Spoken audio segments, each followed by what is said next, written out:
Hello and welcome to the Subculture. I'm your host Jared. And I'm Edwina. And today we're doing a Once More We're Feeling series on Buffy the Vampire Slayer. Today we're doing Season 4, Episode 22, the grand finale, Restless. Yes. This episode first aired May 23rd, 2000, written and directed by Joss Whedon. Eddie. This is a full spoiler podcast. I'm a huge fan, but Jared has never watched the series all the way through, and I'm trying to convince him it's worth his time. It's, yes. Yeah. I struggled with this episode, I gotta be honest with you. Yeah. Do you want to quickly do the blurb? Alright, so we're going to do something a little different now. We're just going to do a very, very quick blurb because we've got a lot to say about this episode, so we think we'll just cut this one short.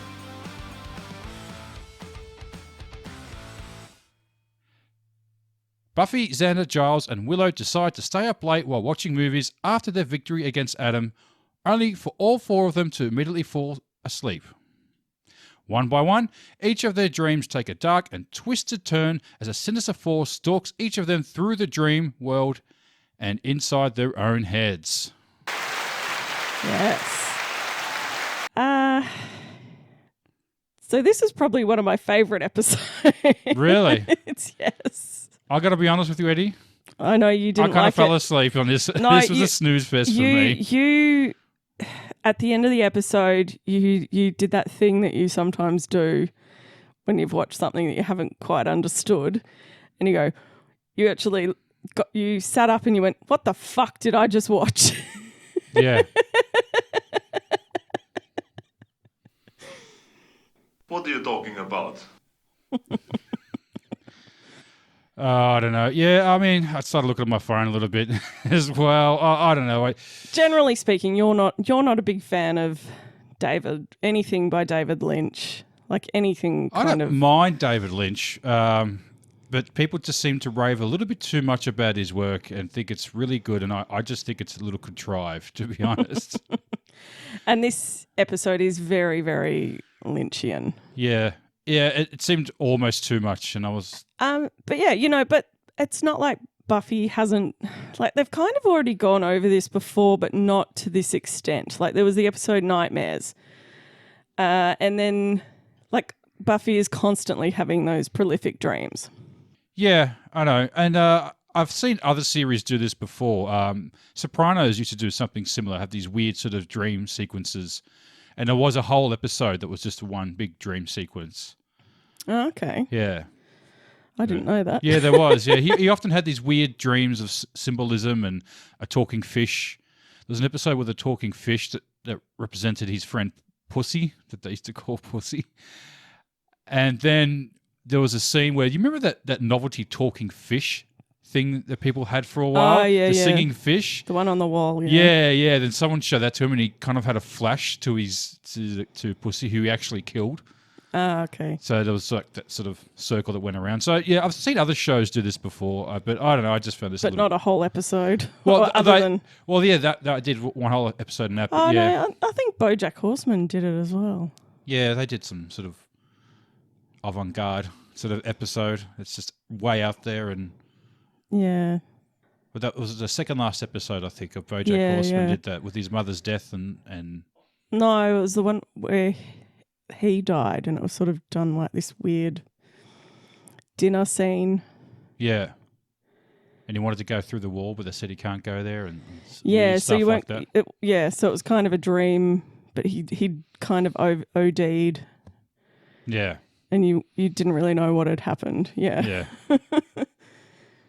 Anyway, I actually love this episode. It is what I would call a surrealist work of art. Okay. Yeah.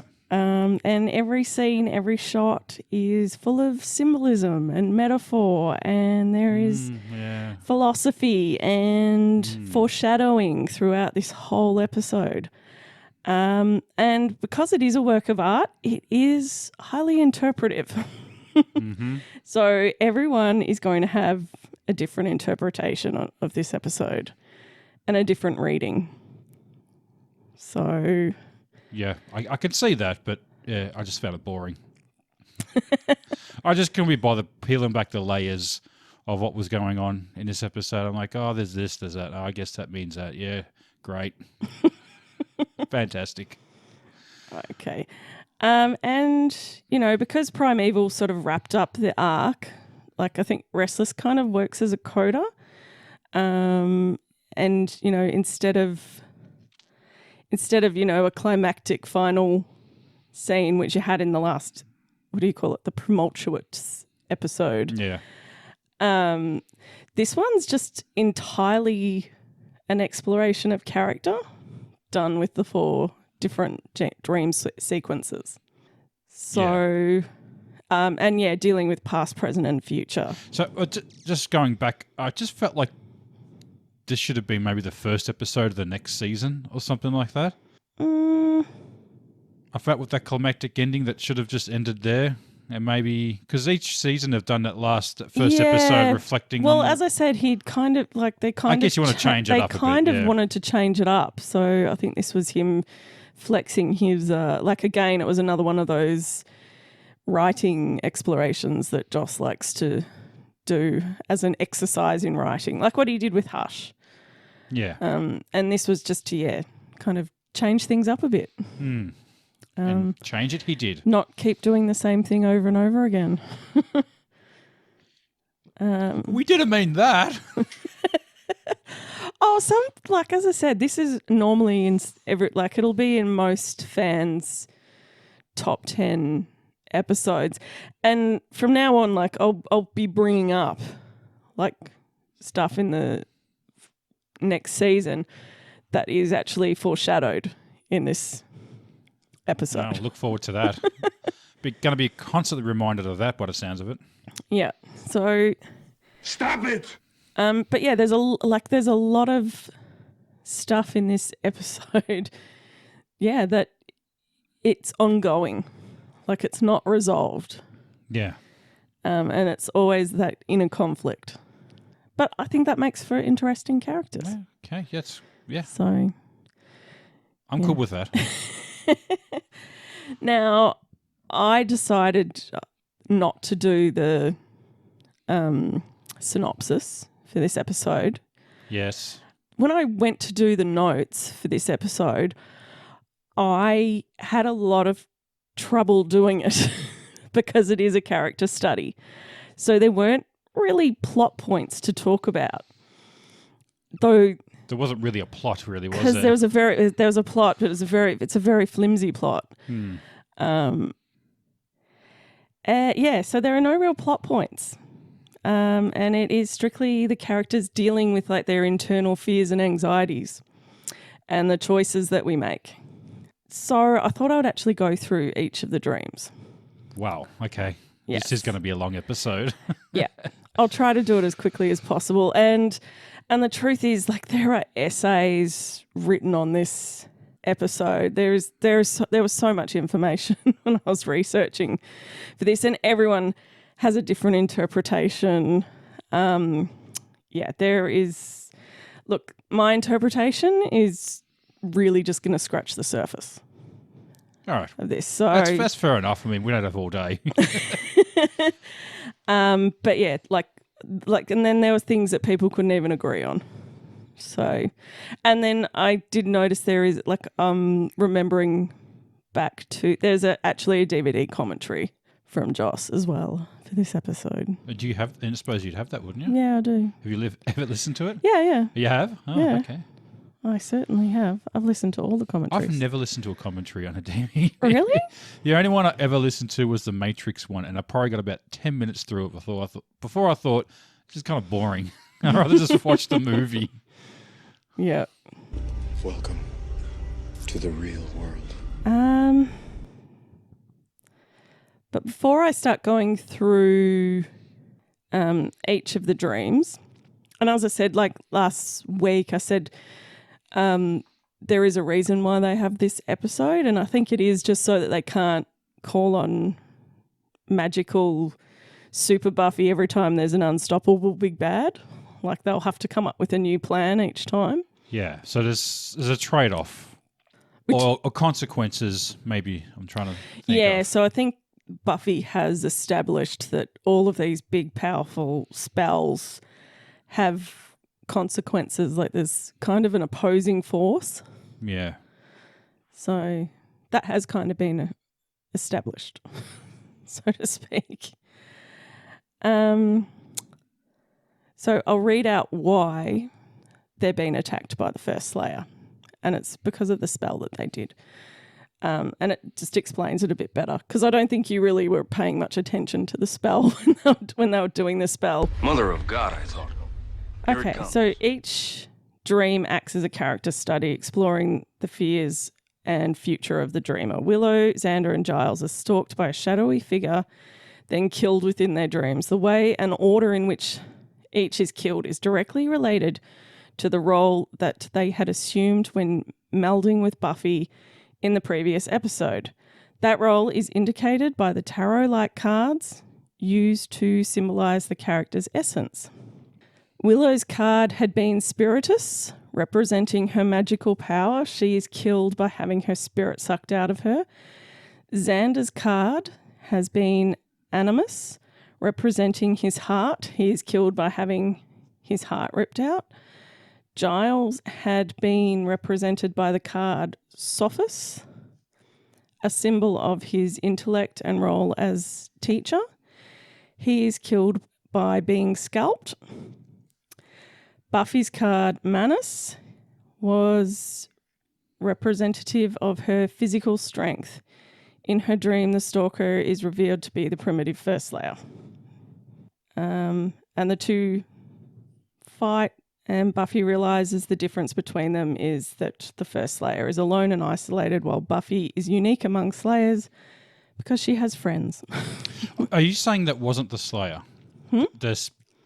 What was attacking him wasn't the actual first Slayer? Yeah, it was the first Slayer. It was, but I thought it was a manifest. Yeah, well, it was the first Slayer manifested from... Well, because they joined the Slayer... Like, you find out a bit more about the Slayer power further along in the series. It was the fact that they joined their essence and then called on the power of all the Slayers. Yeah. But I'm saying it wasn't because each character was attacked in a certain way. I thought we were saying is that the Slayer, the first Slayer attacking her, wasn't really the first Slayer, but something that manifests as her representation to attack her. Is that what? No. The first Slayer does exist. Yeah, but it's not actually her doing it though. Yes, it is. It is her spirit. Or her something. Spirit, yeah. Who is angry that they called on her. Okay, all right. Yeah. So she's pissed that she got dragged up from her. Yeah. They've released utopia. I was so comfy here. So they've released her spirit. So she was out. Yeah. And they pulled her back in. Yes. Just when I thought I was out, they pulled me back in. But yeah, main reason is so that they can't constantly, like it's a deterrent from them doing this spell again.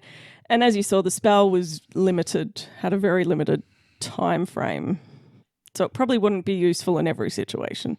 Yeah, I figured that. All right, so I'll start with Willow's dream because she is the first card.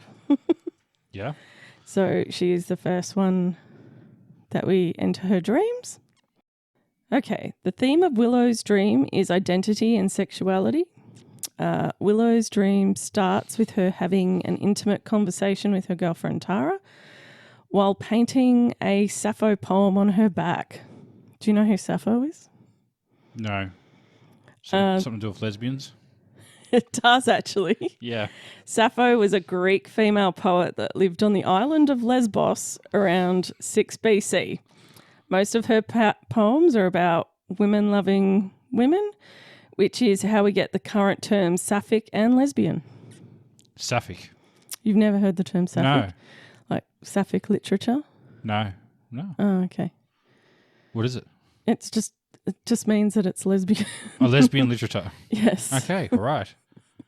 Tara is saying, you don't know everything about me. you then get it's pretty much you get this visual representation about not knowing Tara's backstory because there's writing on her back in an unknown language. Oh my God. Yeah. Okay. Yes, we don't know her backstory. I have to laugh at that. That's hilarious. She talks about her unwillingness to leave Tara's dorm room, a place of comfort and security. But then she finds herself in the hallway of the college. But the college hallway kind of looks like the high school hallway. Yeah, there's all like lockers in it. Yeah. And Xander and Oz are there. Yeah, so I thought that was meant to be high school. Yeah, it was college. But it had lockers in the hallway, which is But they don't have lockers in the hallway at the college. No. So it wasn't the high school then? No, it was the hallway of the college that had lockers in it. So it was actually the college hallway. Hallway. Yeah. But they put lockers in it. Yeah. Okay. And Xander and Oz are there, her two former lovers. Oh, yeah. And she barely acknowledges them, really. And kind of just moves on. So she's pretty much past her phase of men, so to speak. And then Xander makes a bit of a meta joke about two girls doing a spell together. Willow then struggles to find her place in a bizarre school theatre production, apparently, of Death of a Salesman. Do you know much about A Death of a Salesman? There's no gorillas in it? Gorillas, what? No, what did I say? There's no... There's no cowboy. There's no cowboys in it, yes. Yeah. Yeah. But do you know, like, I'm pretty sure Death of a Salesman is like a play that has like only 3 people. I know of it, but I have no idea what it's about. Yeah, I don't know much about it. I know nothing about it. But it's all I know is it's like an incredibly depressing play, and apparently he kills himself? Or? Yeah, kills himself at the end. Yeah. It's funny. I've just heard it mentioned so many times in pop culture and stuff like that, but I've never seen anything about it or know the characters or what the story is about. Yeah. While her friends and classmates are fully costumed, prepared and ready to go on stage. Okay, the costumes in this scene feel like projections of how Willow sees her friends. Okay, yeah. So you have Buffy dressed as a 1920s flapper who looks like she's stepped off the set of Chicago playing Velma. Yeah. Who Willow doesn't particularly see Buffy as particularly smart. Mm-hmm. And Velma is a very vapid character. Is it the Catherine Zeta-Jones character? Yeah. You knew straight away before I even... Yeah. The character's called Velma, huh? Yeah. Is that also linking back to Scooby-Doo? Probably not. Is that symbolism as well? No. Riley is cowboy guy, a generic white hat character who him just being like, I showed up on time, so I got to be cowboy guy. It does sort of feel like he just kind of showed up at the right time in Buffy's life and showed some interest in her, and that's why he's there. Perfect timing, yeah. Yeah. Giles is the charismatic director of the play, but doesn't really listen when I think Harmony's saying props, and Harmony says props and he's like, no, and then Riley says props and he's like, yes. Ah, all right, yeah. Sort of a bit of symbolism about misogyny and yeah. the patriarchy again. I knew you were going to do that the moment I mentioned that. Harmony... Because Giles is completely far from that. That's a little unfair. Anyway, go on. Yes. Harmony is a nuisance rather than a threat. Yeah. Because she's just snipping around Giles's head. Yeah, and he's like, please stop that. And he's like, stop that. It's very annoying. The audience wants to find you, strip you naked and eat you alive. So hide. Stop that. Okay. Willow's confusion in this scene represents her lack of self-confidence, her fear that she'll not fit in. She wears ordinary clothes, but the others repeatedly comment on the excellence of her costume. Willow meets the cheese man and then enters the red velvet curtains, which I always saw as like something directly from Twin Peaks. Yeah. Like I had a very Twin Peaks vibe from that scene. Yeah. Wasn't someone speaking backwards as well? No one was speaking backwards in that Okay. scene. That was me doing that. Sorry. But I do remember this from the Joss Whedon commentary. It's actually meant to represent Tara's vagina. I was going to say curtains. Red curtains. I wonder what that means. Yeah. Yeah. Anyway, she finds Tara in there. Again, Tara is warning her about showing everyone the real her. She then finds herself in the high school classroom. Just a little side note here.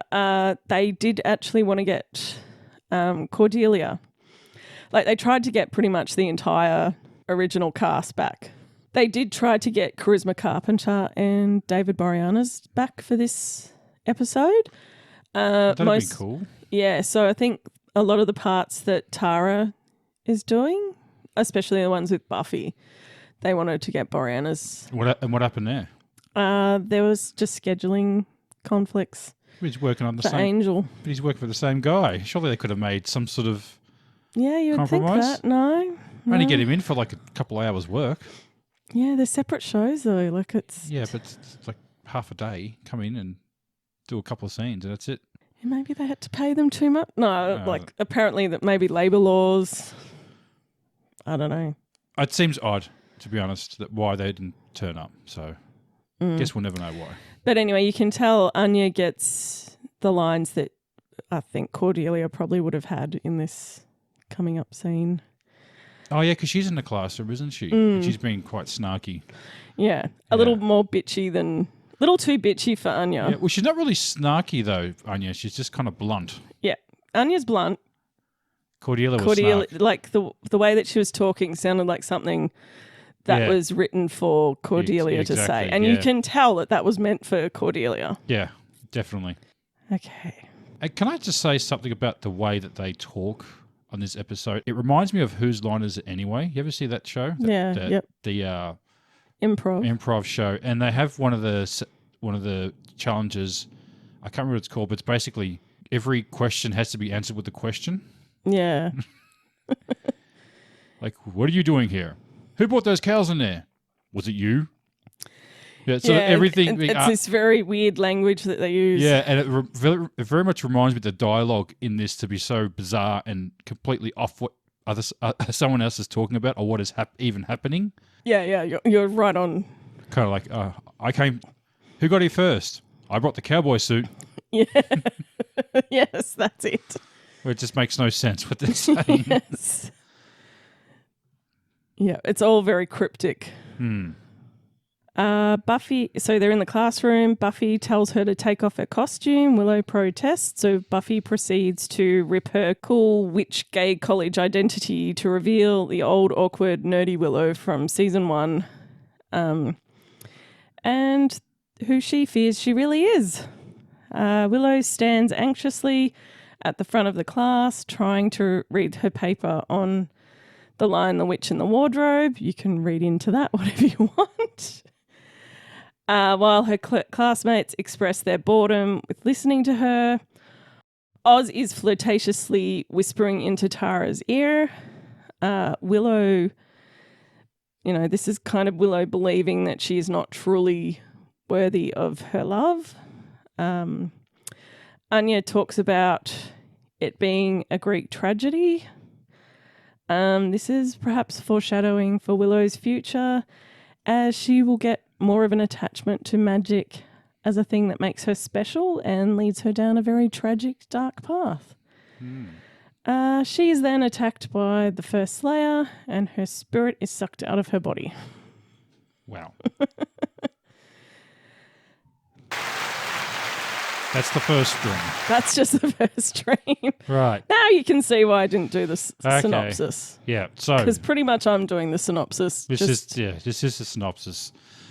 Summary. So Summary. Yeah. off to dream number 2. So we enter Xander's dream. Which is a lot cleaner than I thought.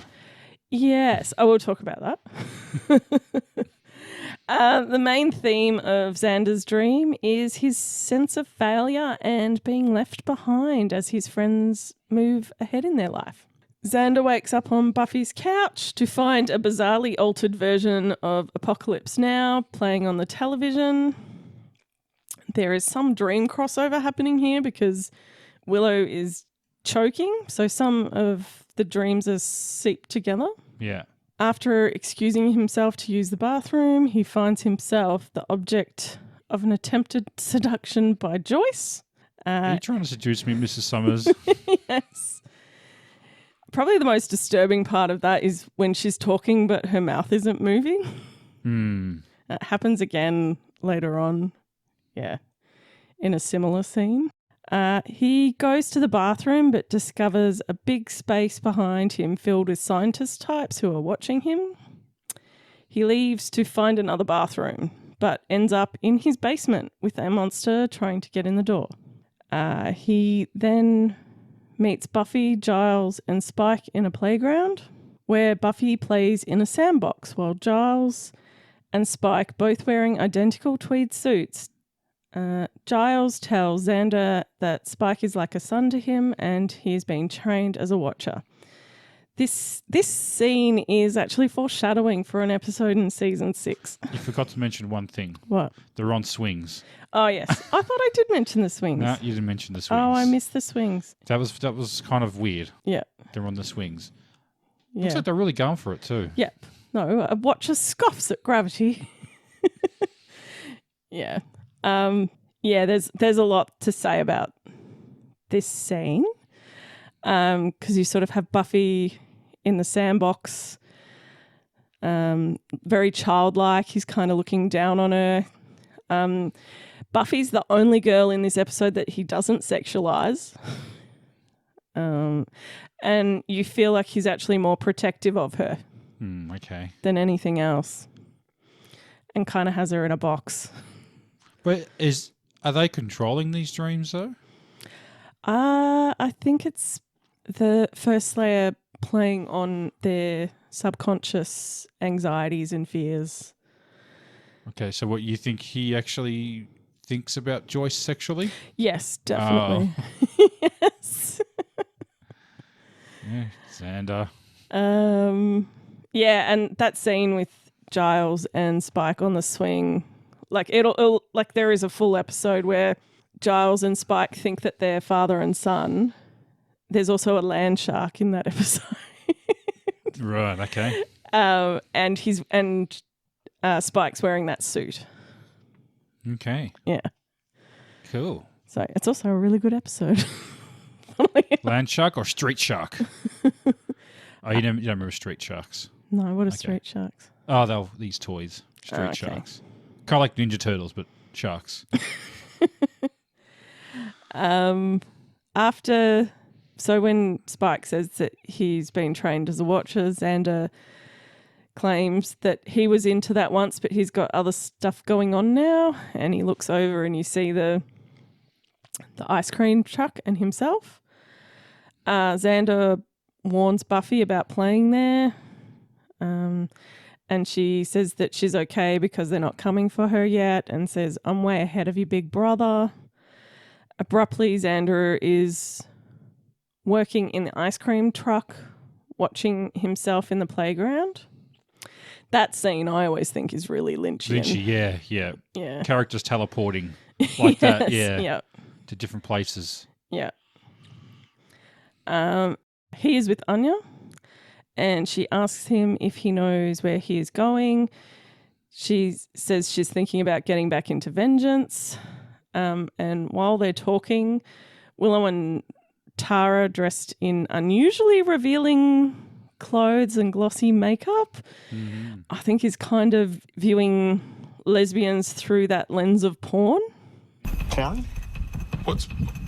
Pornography? And they make out with each other, and he watches them do that in a very creepy way. And then they suggest he joins them. Accepting, Xander walks back, but ends up back in the basement, alone. A growling beast of some kind tries to get in the door at the top of the stairs. Fleeing, Xander sees the cheese man. Then he is suddenly at UC Sunnydale, a place he already feels excluded from. He's lit in this weirdly green lit hallway in the college. Yep. But there's no lockers. They took the lockers out. The lockers have been taken out. Giles starts to tell Xander what is going on, emphasising that he must listen carefully because the others have gone on ahead and his life depends on what he's about to tell him. And then Giles starts speaking French. Anya arrives, but is also speaking French. I think this is to symbolise him further exacerbating his anxiety about being left behind and his ability to understand and keep up with the idea and conversations his friends are having. A group of others grab Xander and carry him away into a reenactment of the Apocalypse Now scene. And throughout this dream, there is a constant theme of Xander moving but never really getting anywhere. Like, not just the back to the basement issue that he keeps having, but in the scenes with the ice cream truck and in the jungle scene, there's like this really intentionally poor green screen. That he's not really moving. He's not going anywhere. Yes. Yeah. Like he's constantly moving, there's constantly trying to go somewhere but never actually going anywhere. Yeah.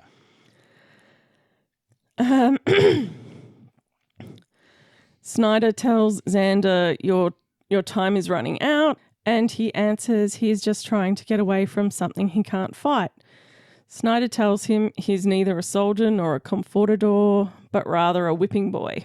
Xander makes a point to tell Snyder how happy he is that he was eaten by a snake. His dream ends after several encounters with various male authority figures throughout. His father storms into the basement and displays all of the traits Xander hates about himself, transforming into the first Slayer and ripping out his heart, metaphorically turning Xander into his dad and removing his compassion. So that's the first time we've seen Xander's dad too. Yeah. And you kind of get the idea, because he's constantly also saying that's not the way out. And you kind of realise that he has a pretty poor home life. We've never seen it though, have we? No, we've never seen it, but you've heard a lot of his stories and stuff, so you kind of know his family's not great. Yeah. So he is constantly like, that's not the way out. So being like his parents is not his way out. Yeah. And nice symbolism with Schneider from Marlon Brando's Apocalypse Now. Yeah. They reenact that scene pretty well, actually, from the end of Apocalypse Now. All right. And so that was Dream 2. Now Dream 3. Dream 3, Giles. So Giles' dream presents a choice, either to remain a father figure and watcher to Buffy or to begin his own life. The dream starts with Giles swinging a pocket watch in front of Buffy's face, like he's trying to hypnotise her, but she's kind of laughing at it. Perhaps her rejection of the Watchers Council. Oh, yes.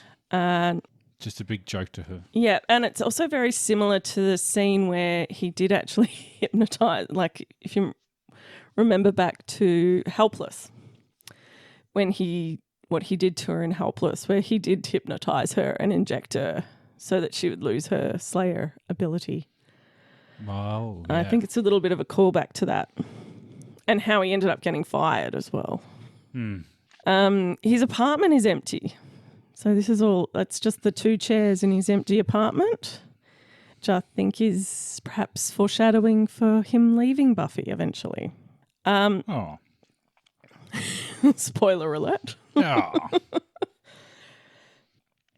Okay, Giles is then at a fairground in Restfield Cemetery with his ex-girlfriend Olivia, who is pregnant and pushing a baby stroller.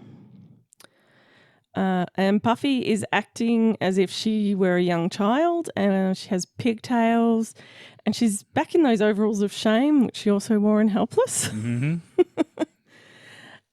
Buffy throws a ball at a vampire carnival game and misses, then gets it after some guidance from Giles.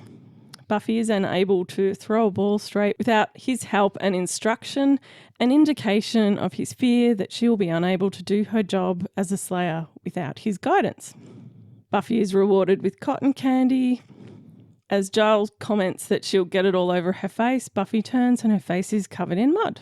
Quicker than the others to understand that something is wrong, Giles confronts Spike, who is posing for a photo shoot in his crypt.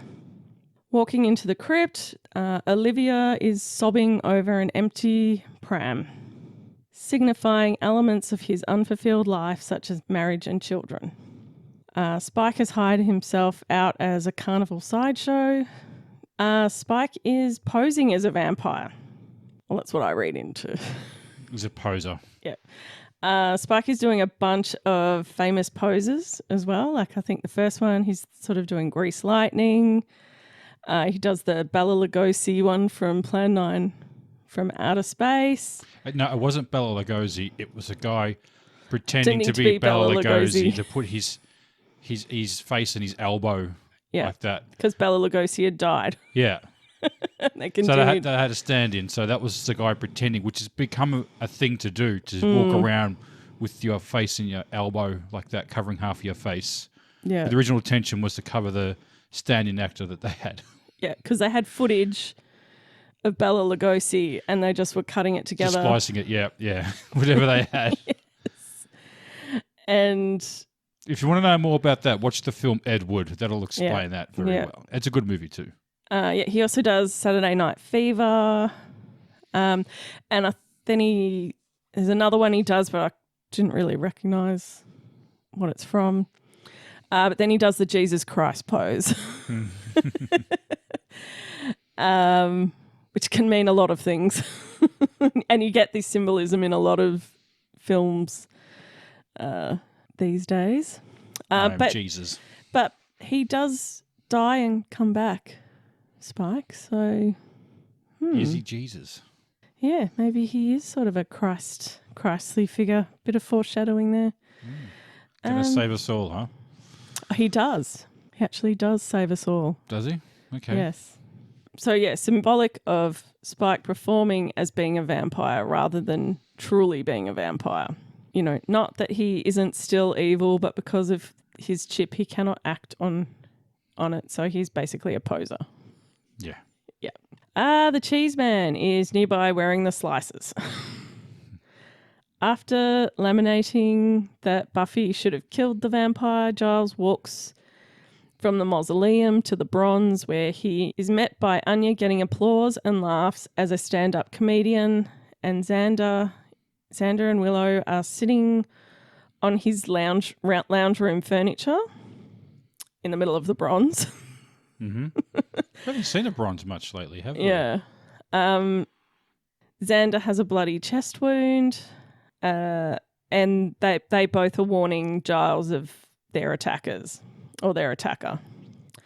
So again, the dreams are bleeding into each other. Giles also, like I also noted in this scene, Giles views Xander almost being similar to Anya, like kind of deadpan, like where he's like, like over explaining the joke. Okay, yeah. Where I'll be pushing up, like I think he says, like where I'll be pushing up daisies, as in I'll be dead and fertilizing the soil. Like that kind of, yeah. Yeah. Yeah, so they are busy researching in old books and they ask Giles to help them impressing upon him the importance of getting the right answer or we don't stand a chance. Giles then breaks into the exposition song, performing his job as watcher, but his singing the information represents his unfulfilled longing to be a musician, something he's been exploring privately throughout the season. Also, side note here, when he gets on stage, Christoph Beck, the composer, he's the one playing the piano. Yeah, you called that out straight away. And 4-Star Mary are playing the... Who are 4-Star Mary? So they're Dingoes Ate My Baby. Oh, are they a real band, yeah, are they? So they're a real band. Oh, okay. Yeah. So they're the ones who are backing him up, so to speak. So were they the backup players in Dingo's Got My Baby? Apart from the other guy, maybe, or the singer? Yeah, I don't think the singer was... Yeah, but the rest of the band were? Yeah. Okay. As he has realised that the spell we cast with Buffy must have released some primal evil, they all have lighters. Yeah. Like I thought that was for the power ballad, wasn't it? Well, that was something that used to be done at concerts. Yeah. The old lighters. Yeah. No, they don't do that anymore, do some they? people still do. No, you do it with the phone. People wave their phones. Yeah. I still see some lighters every now and again. I've not seen a lighter. Well, at a it's got to be concert the in right years. show, though, hasn't it? I guess. I suppose. Also, no one smokes anymore. Everyone's holding up their vapes. Phones are just easier. Yeah. Would it be better to hold up a picture of a candle waving? Maybe, yep. All right. Giles gives Willow and Xander orders on how to deal with what hunts them, but then the sound system breaks down and he crawls backstage following a cable. On the end of the tangled wires, Giles finds his pocket watch from the start of the dream. He begins to realise who his pursuer is as the girl jumps on top of him. Giles tells her that he can defeat her with his intellect, but she'd never understand as she's never had a watcher. The girl then scalps him. Giles's dream is more about his conflicted feelings about his life and not about his internal anxieties and fears. Like, 'cause he already knows himself. He's an adult. Yeah. And so that is dream number 3. That is dream number 3. Right. So dream number 4, the final dream Is Buffy. is Buffy's dream. It's Buffy's dream. Okay, the major theme of Buffy's dream is her fear of the personal cost of her life as a Slayer and the isolation and loneliness she is forced to endure. It starts when Buffy is woken by Anya in her dorm room. This is demonstrating the distance that has grown between Buffy and Willow throughout season 4. And throughout this dream, Buffy has no interactions with her friends. She's the Slayer. She's alone. Yeah, that's true. Yeah. She then finds herself in her room at home where Tara speaks cryptically about the past and future and foreshadows the arrival of dawn. She mentions that Faith and I just made that bed, almost going back to the dream with Faith from graduation day. Is this what Angel's parts Yes. could have been, should have been? Yeah. Because it seemed weird Tara interacting with her. Well, it would have been good to have Faith there as well. Yeah. I can understand her having contractual issues because she's not part of the show anymore, but Angel, that's weird. Even back then, they were unknowingly preparing the bed for Dawn's arrival. Buffy says she thought Tara was there to tell her who they're making the bed for, and she was, though Buffy doesn't hang around long enough to find out.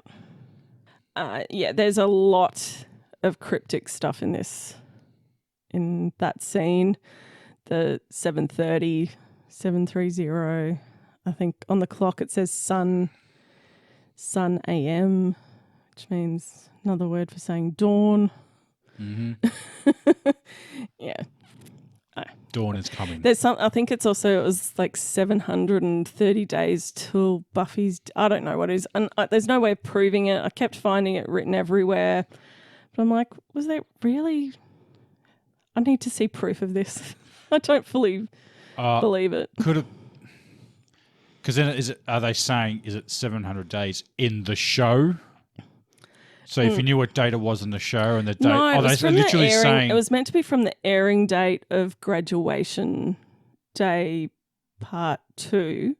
Well, that's a bit sort of random though, isn't it? That she says 730 and it counts down to Buffy's death. Well, that'd be actually easy to find out, wouldn't it? I don't know. You could. Well, I just kept finding it written everywhere, but I'm like, I just feel like someone started that rumor, and no one's bothered to check it. No. Yeah, it's fun. It's funny how people keep perpetuating. Perpetuating these rumors or these quote unquote facts from films. One I see a lot is that all the clocks in Pulp Fiction are at 4:20. Oh yeah. I see that one a lot, and none of them are. None of them.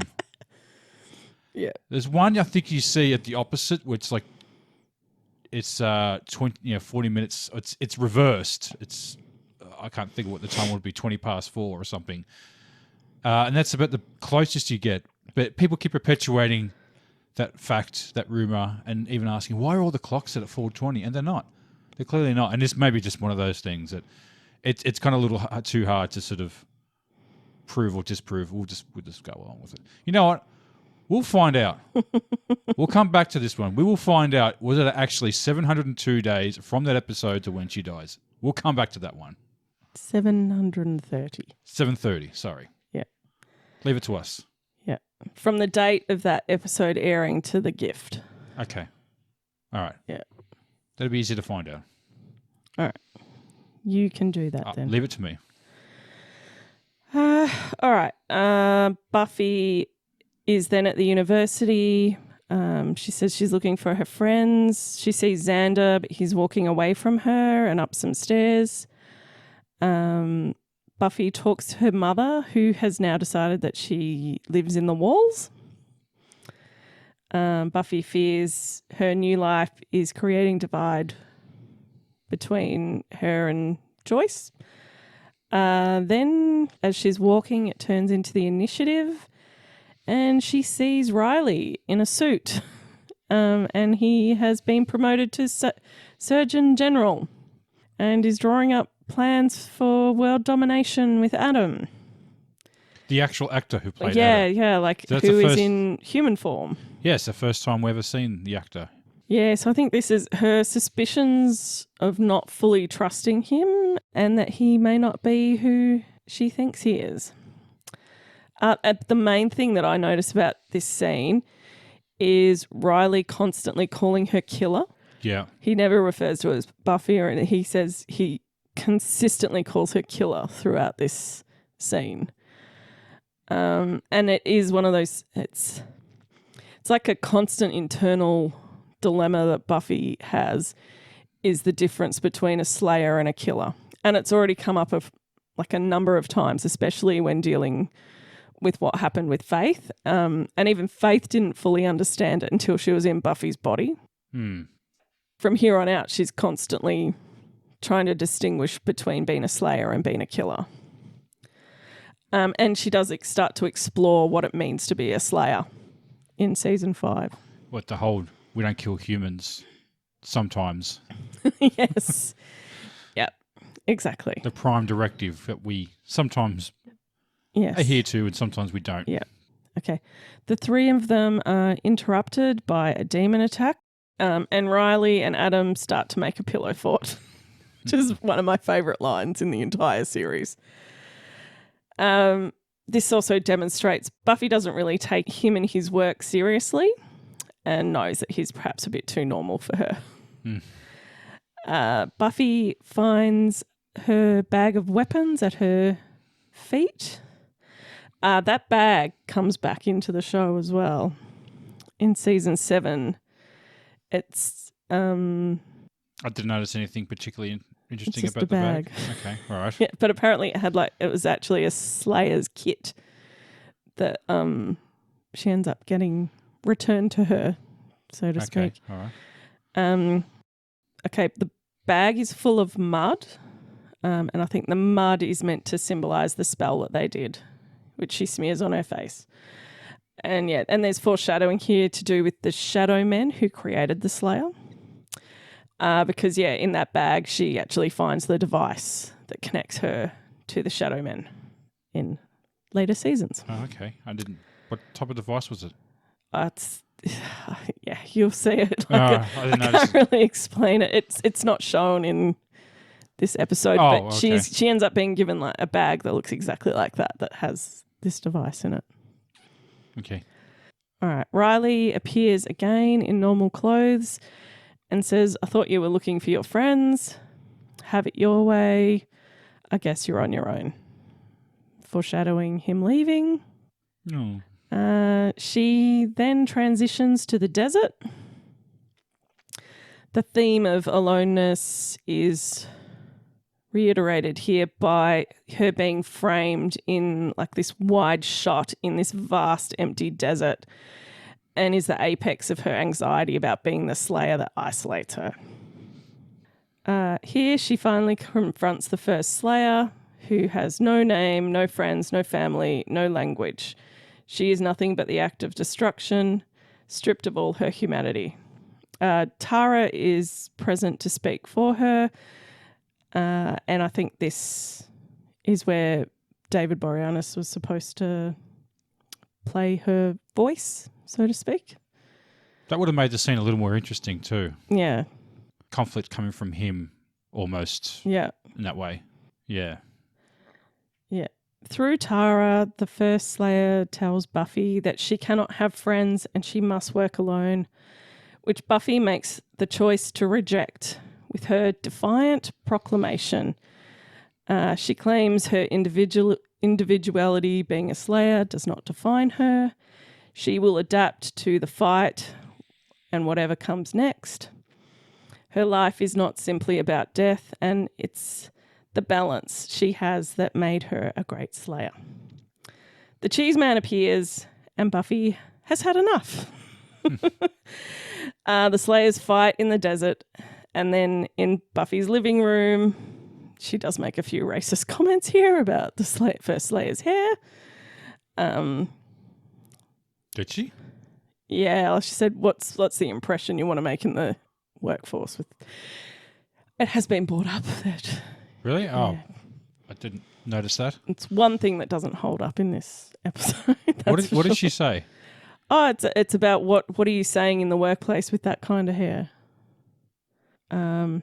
Buffy realizes that she can stop the fight mentally by simply ignoring the first Slayer. She refuses to fight and states that she is not the source of her power and walks away from the first Slayer. The first Slayer vanishes and everybody wakes up.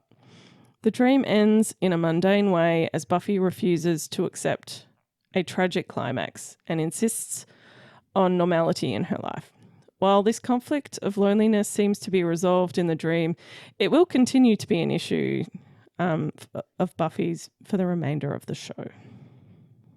And that is the end of her dream sequence. It is very anticlimactic and ends abruptly, just as dreams do. Yeah.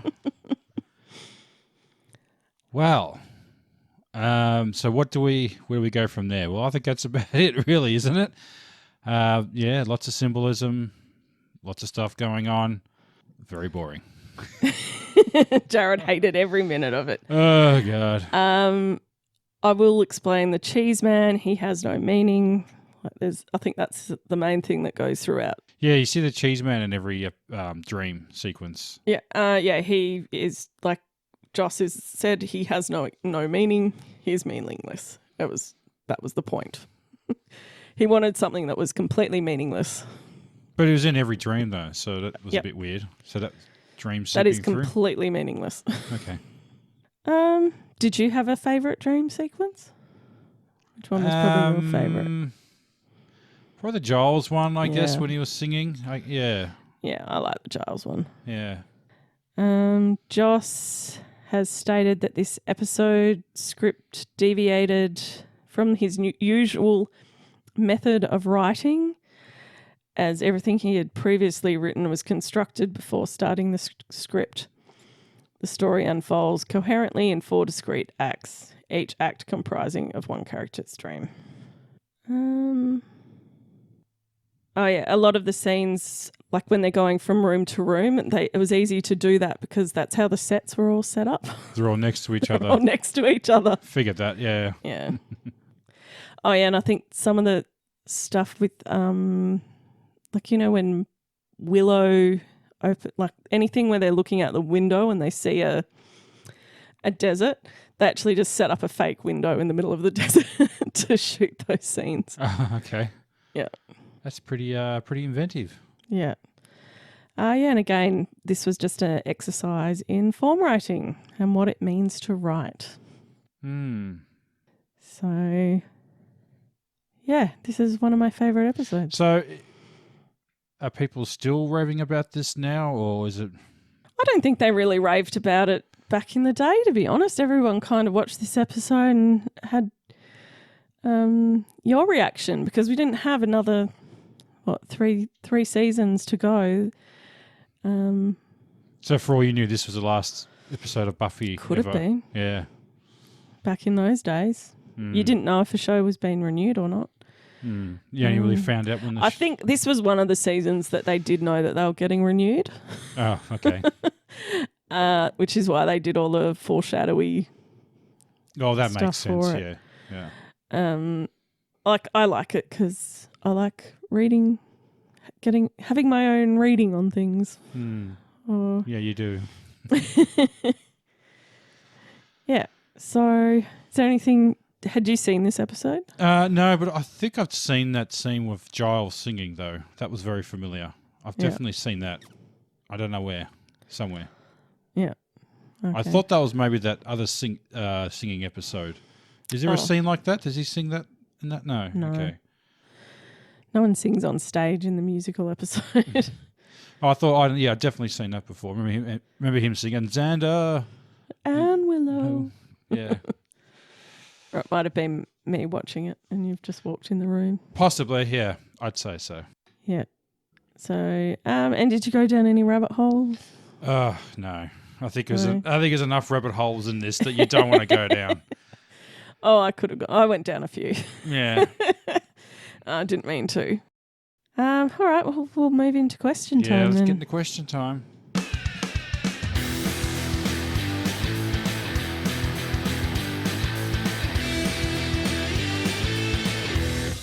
Answer the question. All right, Jared. Which character was your favourite? I guess Spike, maybe. Yeah, it's hard to pick one character in a character study episode. So I just went all 4 Scoobies equally. Yeah. Which character do you love to hate? I guess the cheese guy. Okay, I'll go first Slayer. Yeah. LOL moment. Harmony biting Giles is pretty funny. Yeah, that was pretty funny. Yeah, probably the scene with Riley and Human Adam in the initiative where they're drawing up plans for world domination. The key element, coffee makers that think. Yeah. And we've got important work here. A lot of filing, giving things names. And then, of course, the demons have escaped. Please run for your lives. And Adam going, this could be trouble. Riley is like, we better make a fort. I'll go get some pillows. Yep, that's what happened in this episode. I love that scene. Favourite fight scene? There actually weren't too many. No, I guess the only one's of the Buffy versus the Slayer one, I guess. Yeah, in the desert. Wasn't really that great or anything. I will point, I do like that scene, but the piece of music is really good by Christoph Beck in that scene. He's always good. Yeah, and he's quite distinctive. Favourite scene? Oh, with Giles singing, as I said before. Yeah, that's what I've got. I've got Giles singing the exposition song. All right, least favourite scene? I guess Xander or Joyce. That's what I've got. Really? I've got the Xander and like though Joyce does look pretty hot in her outfit. She does, yeah. But yeah, it was a bit yuck. The Confortador. You're a conquistador, and he's like, I'm more a conformador. Yeah. Yuck. Favorite quote. I don't know if you can really quote this, like, because they're not really saying anything. The speaking words, I don't have one. I really, everything I just was written there was just either completely off topic or completely ridiculous. So I'm just not really sure a forever quote. I don't know, maybe stop that harmony. That's annoying. I really struggled with that one, to be honest. Some of these questions I really struggled with this week because I'm like, I'm not sure who was no character was really my favorite. No one was the least favorite. I don't know. And then it was hard because it doesn't follow the normal writing of an episode. Yeah, it was a really ensemble cast as well, so I felt like no one really stuck out particularly. Yeah, but anyway, I've got my favorite quote, and it's Buffy in the play. But what else could I expect from a bunch of low-rent, no-account hoodlums like you? Hoodlums, yes. I mean you and your friends, your whole sect. Throw 'em in the sea for all I care. Throw 'em in and wait for the bubbles. Men, or you're groping and spitting, all growing no brains. 3 billion of you passing around the same old worn-out urge. Men with your sails. Hi, honey. How are you? Yeah. All right. Who gets the wooden spoon? This again was really hard to answer. Cheese guy. Just with the cheese guy again, I don't know. Yeah. I went for Giles for not actually looking into perhaps the dire consequences of doing the joining spell. Yeah, well, it all worked out, so, yeah. Well, kind of desperate. Yeah, true. Who's the MVP of this episode? Buffy? Yeah. It has to be Buffy because she stops her.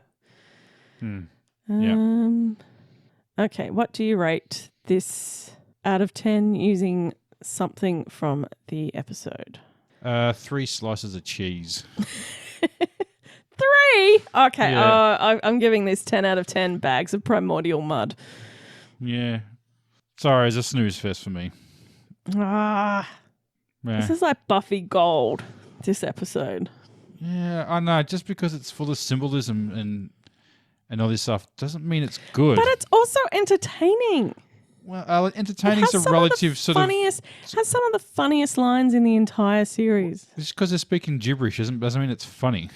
Sorry if I'm not liking it properly. Yeah, okay? You're not liking this work of art the way that I want you to like it. Yeah. So I'm going to get offended. Yeah, symbolism and stuff is all cool, but when it's just thrown in there for the sake of it, I don't know. What's I going to say? You're wrong. You're just wrong. Oh, look, that's why we're doing this podcast. I think it's one of the best episodes of television ever. And you're like, it's one of the worst. Or I can just sit there going, you just don't get it. You don't get it. Yeah, I don't know. As I said, I do view this as a work of art and art. It's subjective. It's subjective. So, yeah. If you don't like it, you don't like it. And that's what art is about. It's about also it provokes an emotion from you. And perhaps you didn't get that emotion that I got from it. No, I didn't. Yeah. No. All right, well. You idiot. I think you're the idiot. Yeah, so I'm saying I'm an idiot. You idiot. Anyway, well, it is the season finale. All right, so we've got our season finale questions. Season finale questions. Right, so we'll talk about the season as a whole. Yeah, okay, yeah. All right. So what do you rate this season overall? So I got to give it a number, or can I just something 5? I guess. I can't. I don't know. It's hard to quantify because I can't sort of. I have to look back on what the previous seasons are to say whether it's better or worse than the last. Well, ones. did you find this season better than season 3? I'd say so. I can't remember what I rated season 3 though, so I can't. That's what I'm saying. I can't quantify. I just threw a number 5 in there, I guess. Okay. But I can't remember what my standings were on the previous season. So I give this an 8 out of 10. It's the season overall is a little uneven. I don't particularly like the arc of this season with Adam. It seemed like there was some behind the scenes issues that sort of compromised that story a little bit, unfortunately. But there are a lot of really good one-off kind of episodes. Yeah. And I think that start of the season with all of the Buffy getting used to college episodes, I actually really love those episodes. Yeah. Which a lot of people don't like. And then they don't like the over arc, and so they'll rate this season very low when it comes to what is Buffy it rated season. in general? Is it one of the top ones? No. It's normally at the bottom.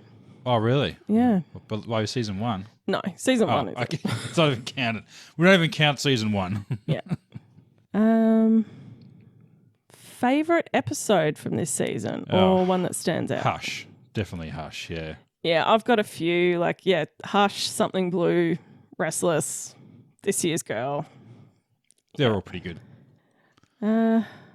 What do you rate the big bad of this season? Inconsistent, I feel like. It seemed like it was really compromised by the actress leaving and then Adam being the big bad. And it felt like he wasn't really there for long. Like, there's only 6 or 7 episodes and he was only in a few of those. So really, there wasn't really much of a big bad overall. Yeah. So, you had her at Professor Walsh at the start and then Adam. So there kind of wasn't really a big bad almost, you could say. Oh, no, Adam is the big bad. Well, I mean, yeah, but it didn't seem that imposing, though. It didn't seem to be a constant threat. Like, they would mention it in passing, but it was never sort of a constant threat that you felt like they were way over their head and they're never going to solve. Well, then at one point you're not sure what the big bad is actually going to be, whether it is going to be Walsh. Is it just going to be the initiative? And then you find out it's this Frankenstein monster thing. Yeah, and that's what I mean. It's a little inconsistent, so I think that's probably the only downfall in this season, is that you should start the big bad a little earlier. Well, they were building up. Maybe not. Like, you don't have to start it early. Like, they didn't do that with the mayor. Yeah, but even so, like, when Walsh is... so it's 10 episodes, I think, when Walsh dies in episode 12, I think, was it? Or, yeah. And so there's 10 episodes of Adam, and he's not in every episode. Yeah. So there's less than probably 7 or 6 episodes with Adam in it. Yeah. As the big bad. So it's, a little underwhelming. That's my opinion. Yeah. Oh no, Adam's a terrible big bad. Well, he could have been a good big bad, but it just seemed it was too late into the series to be put in, and he wasn't given much screen time. Yeah. Like a couple of times, I think once he was in the episode, just for the sake that he's the big bad, just narrating on what's happening. Yeah. And not really being part of it. So. Yeah. Oh, but a lot of the stuff that they were doing, like, it was sort of just kind of hinted at. Yeah. All right. Favorite character of the season? Oh, I always like Spike. Yeah, I'm going Spike. I actually really love how they used him throughout this season because, they didn't see him as much of a threat, which was kind of a bit of a mistake on their part. Yeah, they underestimated him. But also Spike spent pretty much an entire episode telling Adam not to underestimate her.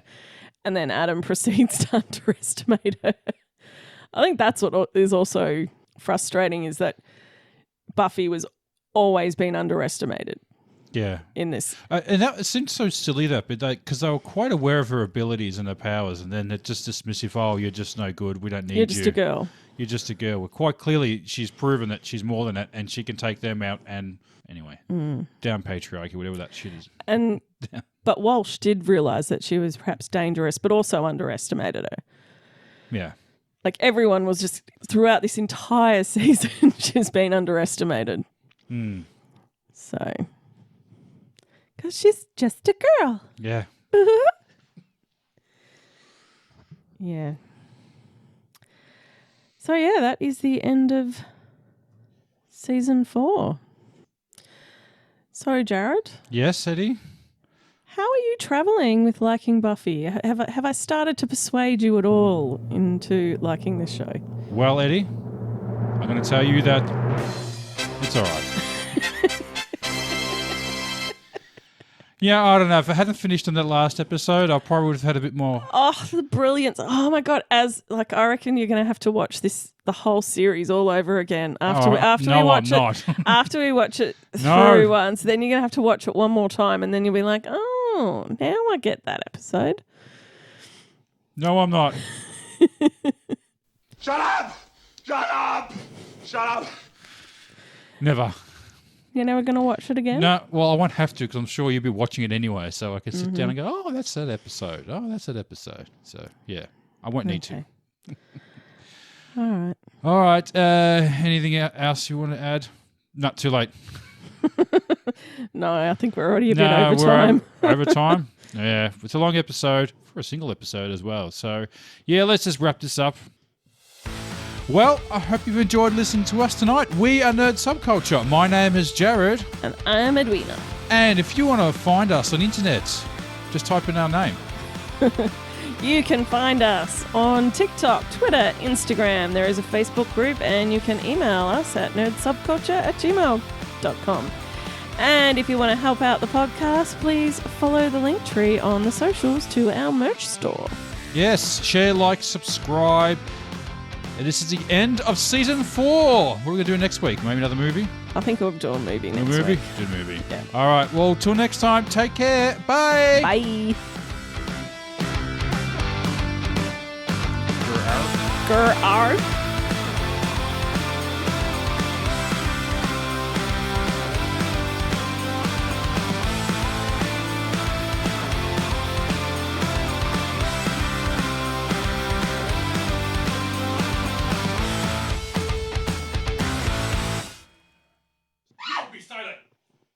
You will be silent. It's a big fucking spider.